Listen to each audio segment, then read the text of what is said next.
Hello students, welcome once again. Today we are further elaborating the concept of poverty. In our last lecture, we were doing the schemes launched by our government for poverty removal. We have already done National Rural Employment Guarantee Scheme and Swern Jayanti Gram Swarojgar Yojana. Today we will do the remaining schemes of poverty alleviation. So, third program among the schemes is Pradhan Mantri Gram Sadak Yojana PMGSY. This scheme was launched on 25th December 2000 as a 100% centrally sponsored scheme. The primary objective of this scheme is to provide all-weather connectivity to the eligible unconnected habitations in the rural areas. The systematic upgradation of the existing rural road network is also an integral component of this scheme. The program is funded mainly from the accruals of the diesel cess in the Central Road Fund. The implementation strategy focuses on quality, cost management and on-time delivery. Fourth Yojana is Indira Awas Yojana IAY. Initially, this scheme was launched in May 1985 as a sub-scheme of Jawahar Rojgar Yojana. Now, it is being implemented as an independent scheme since 1st January 1996. The scheme aims at providing dwelling units free of cost to the poor families of the scheduled caste, scheduled tribes, freed bonded labourers and also the non-scheduled caste or scheduled tribes persons below the poverty line in rural areas.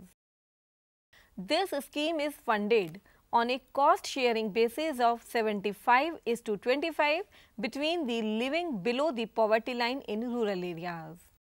In the present form, Indira Awas Yojana is one of the very popular schemes of rural development and has caught the imagination of the rural poor. The scheme enables the beneficiaries to participate and involve themselves in construction of their houses as per their choice of design, technology and requirement. In the 11th plan, as far as Indira Awas Yojana is concerned, the focus would be on targeting the poorest of the poor. Fifth Yojana is the Swern Jayanti Shahari Rojgar Yojana SJSRY. It was launched on 1st December 1997. This Yojana subsumed the earlier three urban poverty programs, namely Nehru Rojgar Yojana NRY, Urban Basic Services for the Poor UBSP and Prime Minister's Integrated Urban Poverty Alleviation Program PMIUPAP.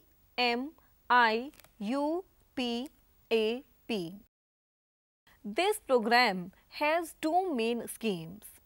First, the Urban Self-Employment Program and second, the Urban Wage Employment Program. This scheme is also a centrally sponsored scheme. Its main aim is to provide gainful employment to the urban unemployed and underemployed below the urban poverty line.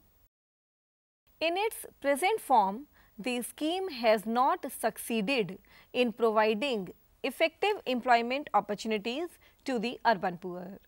It is now proposed to bring new focus in this scheme, in keeping with the fact that urban area have to develop new skill requirements.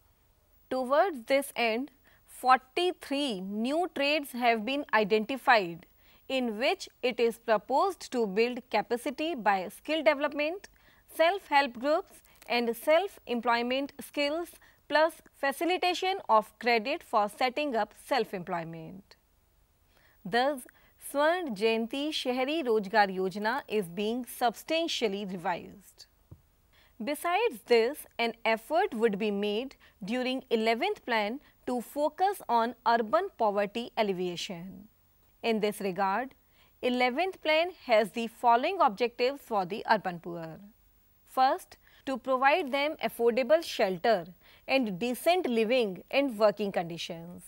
Secondly, to make adequate provision of land for the poor in the master plan itself. Thirdly, to help in developing self-employment enterprises and job creation for the wage employment earners. Fourth objective is to protect the economic interest and safety of women and other vulnerable sections of our society. Next scheme for poverty alleviation is National Social Assistance Program NSAP. This scheme was launched on 15th August 1995 as a centrally sponsored scheme. The basic aim of this program was to provide social assistance benefit to the rural people in case of their old age, death of primary bread earner, and for poor women during maternity. It provides an opportunity for linking these social assistance package schemes for poverty alleviation and provisions of basic needs. This program includes following three schemes. First, National Old Age Pension Scheme. Second, National Family Benefit Scheme. And thirdly, National Maternity Benefit Scheme. Now let's discuss all these three in brief. First is, under the first scheme of National Old Age Pension Scheme, helpless aged persons of more than 65 years of age receive central assistance of 75 rupees per person per month. Under the National Family Benefit Scheme, if an earning member of a family living below poverty line dies, a lump sum central assistance is given to the family. Under the National Maternity Benefit Scheme, a pregnant woman of more than 19 years of age from a family living below poverty line gets assistance on the birth of 2 children. There are also several other schemes which focused on poverty removal.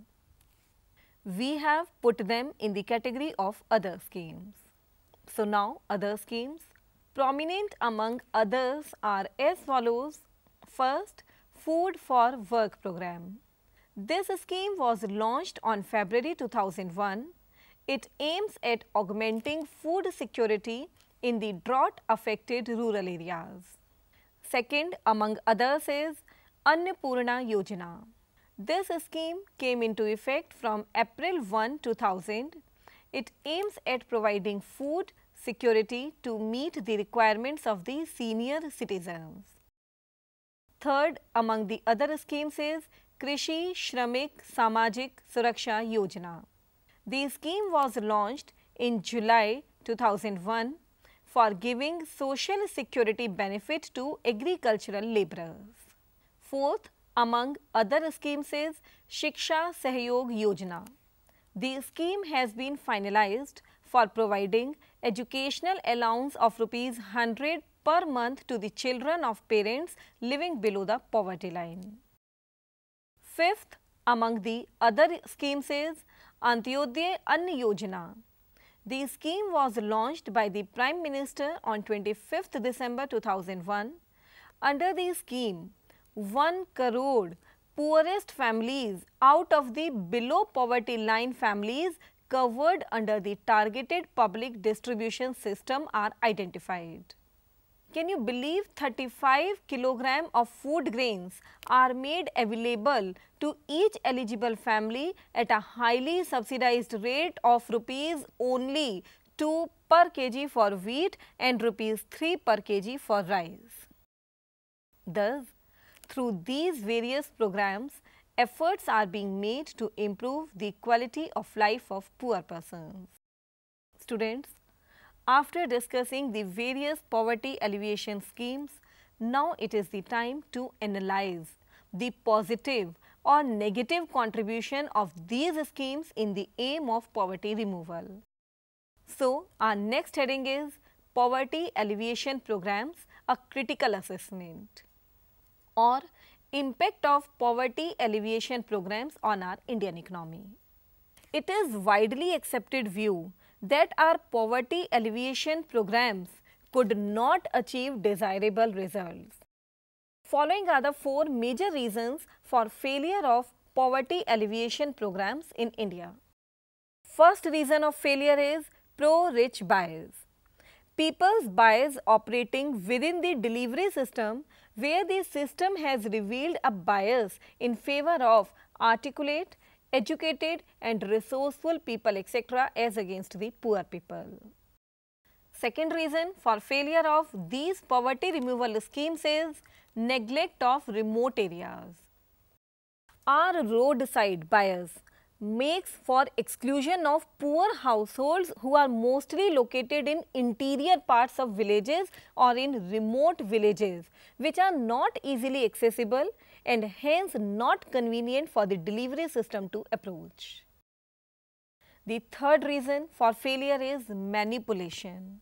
The social power balance in villages is often such that the local power groups collude with the implementation authority to manipulate the delivery system in their favor after working against genuine beneficiaries from poor groups.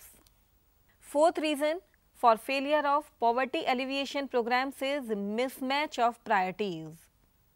Experience also shows that on many occasions there is mismatch of priorities of poor with project specifications.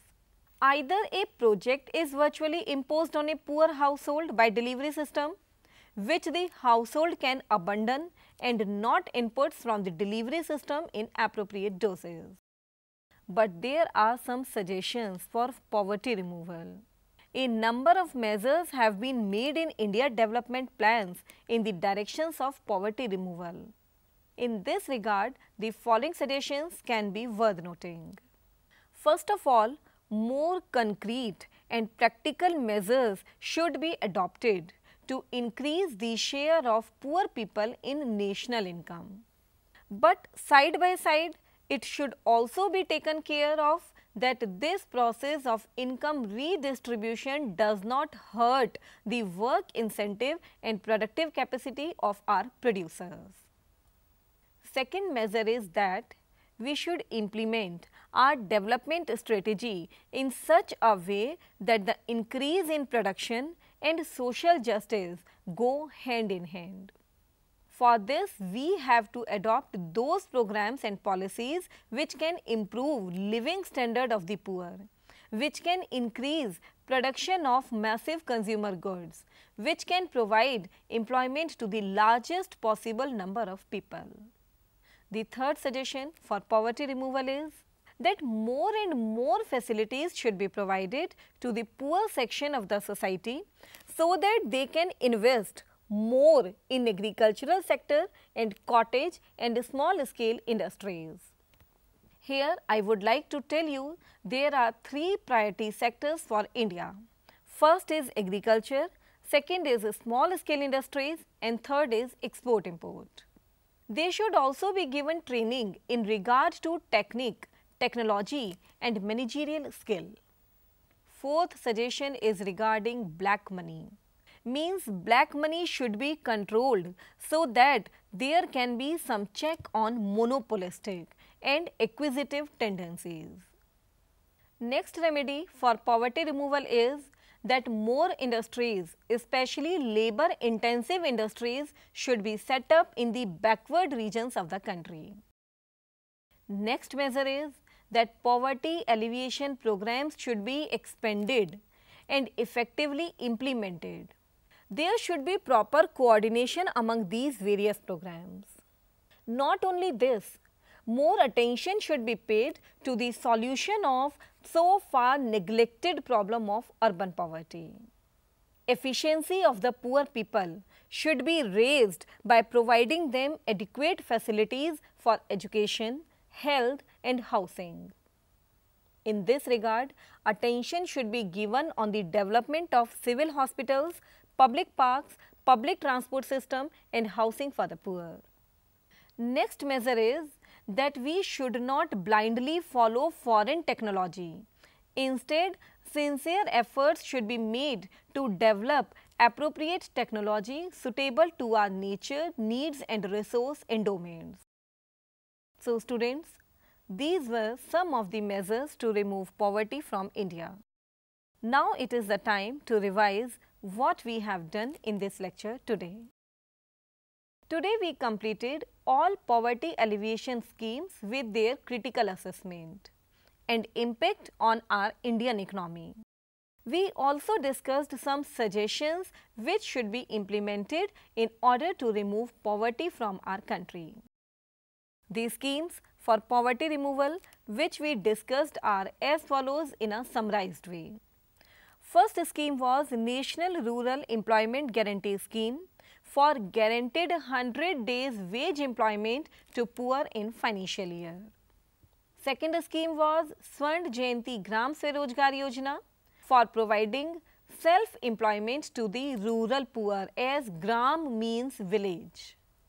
Third Yojana is Pradhan Mantri Gram Sadak Yojana for connecting the rural roads to the urban areas so that villages may also evolve and flourish. Fourth Yojana is Indira Awas Yojana for providing free of cost houses to the poor families whether belonging to the scheduled caste and tribes or not, as Awas suggests house. Fifth Yojana is Swर्ण Jayanti Shahari Rozgar Yojana, as the name suggests Shahari Rozgar means urban employment. It is for providing employment to the unemployed or underemployed persons living in the urban areas. Sixth Yojana is National Social Assistance Program for providing social help to the rural people in case of old age, death of primary bread earner and for poor women during maternity. This scheme itself includes following three schemes. First, National Old Age Pension Scheme for helpless aged persons of more than 65 years to give them central assistance of 75 rupees per person per month. Second, National Family Benefit Scheme in case if an earning member of a family living below poverty line dies, a lump sum central assistance is given to his family. Third is under National Maternity Benefit Scheme, a pregnant woman of more than 19 years of age from a family living below poverty line is given assistance on the birth of 2 children. The rest part of this chapter we will do in the next and last part of this chapter, poverty. Till then, thanks.